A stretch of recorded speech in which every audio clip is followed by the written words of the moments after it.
வணக்கம். துலாம் ராசி அன்பர்களே, மார்ச் மாத ராசி பலன். இதில் உங்களுக்கு பரிகாரங்கள் மற்றும் எதை செய்யணும், எதை செய்யக்கூடாது, கிரக நிலவரங்கள் மொத்தம் வந்துடும். சப்ஸ்கிரைப் பண்ணாதவங்க சப்ஸ்கிரைப் பண்ணிவிட்டு கண்டினியூவாக பாருங்கள்.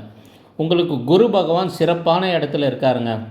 குரு பகவான் உங்கள் ராசியான துலாம் ராசியை டைரெக்டாக 5ஆம் பார்வையாக பார்க்குறாரு. இதனால் மனதில் மகிழ்ச்சி, ஒரு நல்ல ஒரு நிலைமை இருக்கும். இதுக்கு முன்னாடி நீங்கள் கஷ்டப்பட்டுட்டு இருந்ததுக்கெல்லாம் இப்போது ஒரு நல்ல தீர்வு கிடைக்கும். இந்த நிலைமை ஜூன் 2ஆம் தேதி வரலும் தொடரும். அது மட்டும் இல்லைங்க, 3ஆம் இடமான தைரிய ஸ்தானத்தை பார்க்குறாரு. இதனால் மனதில் இந்த குழப்பம், எதிரிகளை நினச்சி மனதில் இந்த வருத்தம் எல்லாமே போயிடும்.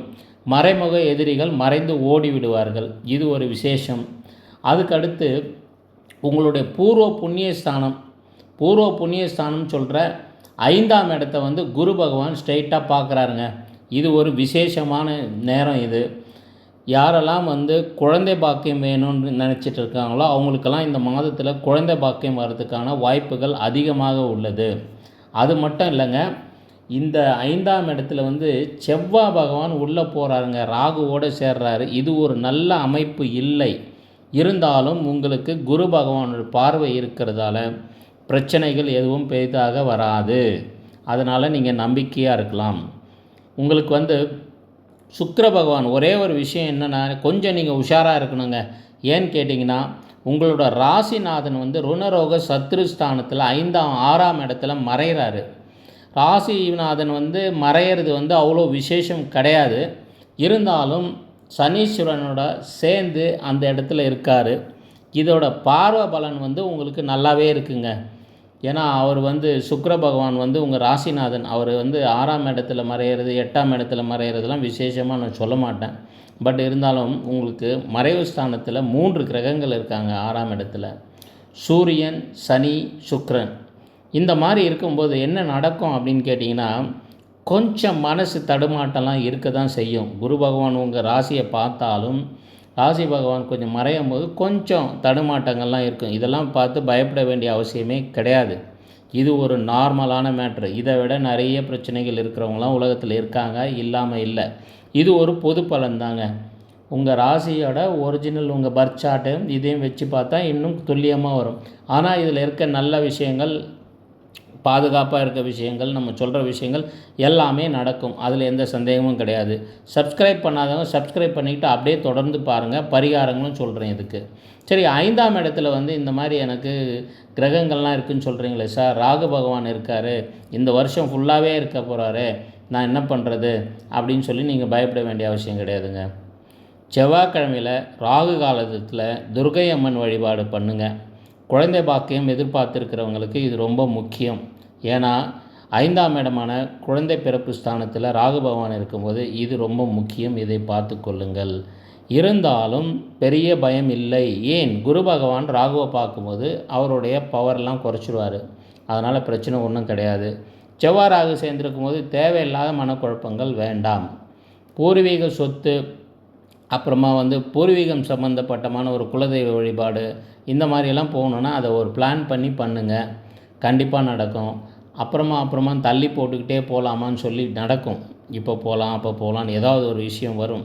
ஆனால் நீங்கள் பிளான் பண்ணால் கண்டிப்பாக அது நடக்கும். ஏன்னா குரு பகவானோட ஆசீர்வாதம் உங்களுக்கு இருக்குது. இதை மறந்துடாதீங்க. சரி, வியாபாரம் செய்கிறவங்களுக்கு எப்படி இருக்கும் அப்படின்னு கேட்டிங்கன்னா, ரியல் எஸ்டேட்டு, ஏஜென்சி, அதே மாதிரி டாப் லெவல் லீடர்ஷிப் பொசிஷன் இங்கே இருக்கிறவங்களுக்குலாம் ரொம்ப பிரமாதமாக இருக்குங்க. 5ல் செவ்வாய் பகவான் உட்காந்து 9ஆம் இடமான பாக்கியஸ்தானத்தை பார்க்குறாரு. பாக்கியங்கள் நல்லா இருக்கும். தந்தை வழி உறவு பிரமாதமாக இருக்கும். பூர்வீக கோவிலுக்கெல்லாம் போகணுன்னு நினச்சிருந்தா அதெல்லாம் போயிட்டு வருவீங்க. எந்த பிரச்சனையும் இருக்காது. அதே மாதிரி வேலை செய்கிற இடத்துல உங்கள் பேச்சுக்கு ஒரு நல்ல மரியாதை இருக்குங்க. நீங்கள் கொஞ்சம் உஷாராக இருக்க வேண்டியதுன்னா உடம்பை மட்டும் கொஞ்சம் பார்த்துக்கணும். அது மட்டும்தான். சுக்கிரன் மறைஞ்சிருக்காரு, ராசிநாதன் இல்லையா, மறைஞ்சிருக்கும் போது உடம்பை மட்டும் பார்த்துங்க. மற்றதெல்லாம் இந்த மாதம் பிரமாதமாக இருக்குது. அதனால் பயப்பட வேண்டிய அவசியம் எதுவுமே கிடையாது. துர்க்கை அம்மன் வழிபாடு முக்கியம். சரிங்களா? உங்கள் ராசிநாதன் மறைஞ்சிருக்கிறதால வெள்ளிக்கிழமையில் மகாலட்சுமி வழிபாடு முக்கியம். சுக்கிரன் மறைஞ்சிருக்கும் போது மகாலட்சுமி வழிபாடு வெள்ளிக்கிழமையில் பண்ணுங்கள். உங்களுக்கு கன்வீனியண்ட்டான டைமில் கோவில் போகணுன்னு தான் கிடையாது, வீட்லேயும் பண்ணலாம். பண்ணும்போது நீங்கள் என்ன பண்ணுறீங்கன்னா, ஒரு காலையில் பண்ணுங்கள், ரொம்ப நல்லது.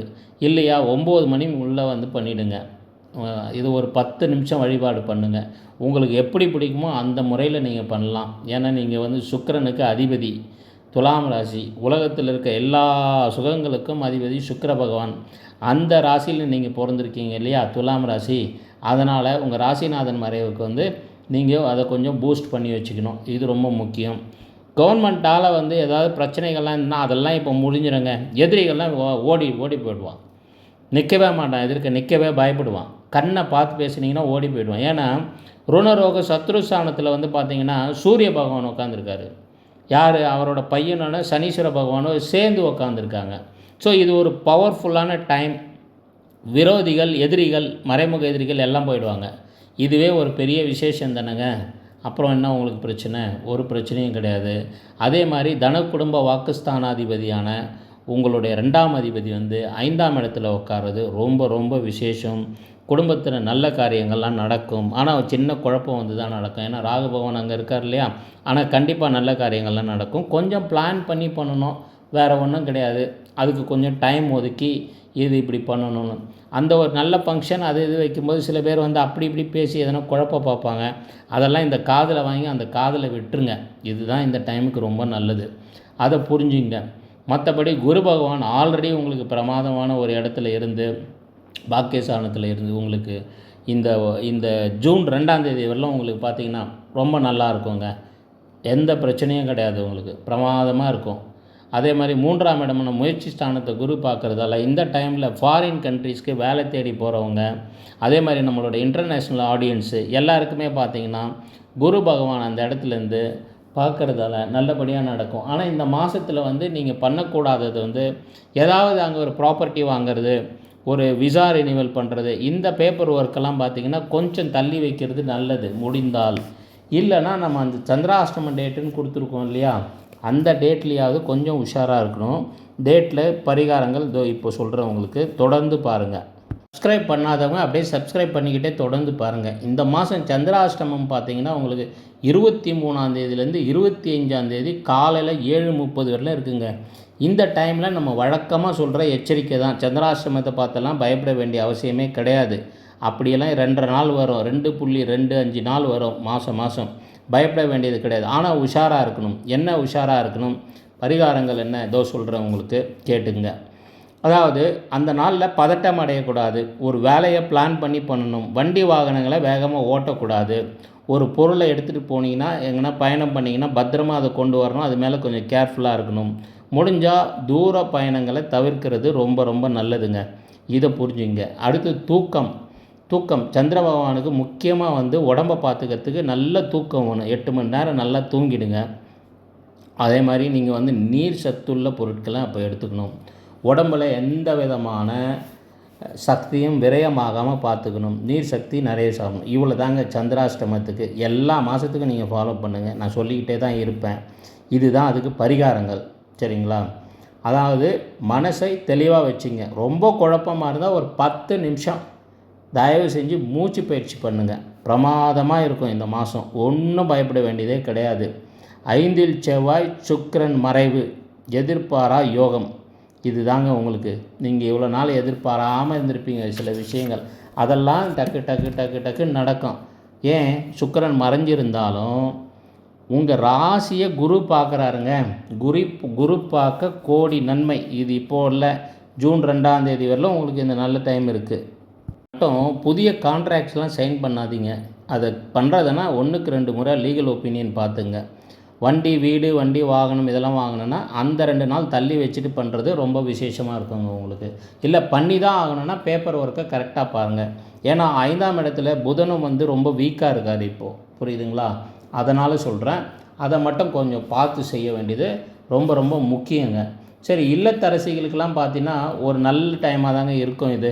ஏன்னா சுக்கிரன் மறைஞ்சிருந்தாலும் கொஞ்சம் வேலை பளு அதிகமாக இருக்கும். கண்டிப்பாக ஆபரண சேர்க்கையெல்லாம் உண்டு. வேலை பளு அதிகமாக இருக்கும். அதனால் தேவையான அளவுக்கு ரெஸ்ட் எடுத்துங்க. பிள்ளைகள் உடல் நலத்தை கொஞ்சம் கவனம் செலுத்தணும். அவங்க படிக்கிறதெல்லாம் கொஞ்சம் கேர்ஃபுல்லாக பார்க்கணும். அவங்க வந்து புத்திசாலித்தனமான குழந்தைகளாக இருந்தாலும் இந்த டைமுக்கு அவங்க ராகு செவ்வாய் சேர்ந்துருக்கிறதால கொஞ்சம் அவங்களுக்கு வழி நடத்த வேண்டிய அவசியத்தில் இருக்கணுமோ, அதை பேரண்ட்ஸ் கொஞ்சம் பார்த்துங்க. இது எக்ஸாமினேஷன் டைமு, அதுவும் மறந்துடாதீங்க. அப்படியே சேனலை சப்ஸ்கிரைப் பண்ணிவிட்டு தொடர்ந்து பாருங்கள். ரெமெடி உங்களுக்கு சொல்லிட்டேன். சந்திராஷ்டமத்துக்கு என்ன பண்ணணுன்றது சொல்லியாச்சு.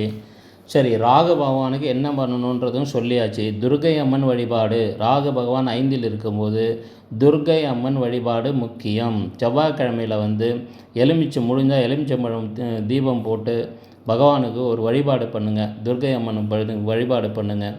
உங்கள் ராசிநாதன் மகாலட்சுமி வழிபாடு ரொம்ப ரொம்ப முக்கியம். ஏன்னா ராசிநாதன் மறைஞ்சிருக்காரு. இந்த பரிகாரத்தையும் கண்டிப்பாக பண்ணணும். நீங்கள் இதெல்லாம் பண்ணும்போது உங்களுக்கு என்னென்னா மன தெளிவு கிடைக்கும், மனசில் ஒரு அமைதி கிடைக்குங்க. இது ரொம்ப முக்கியங்க.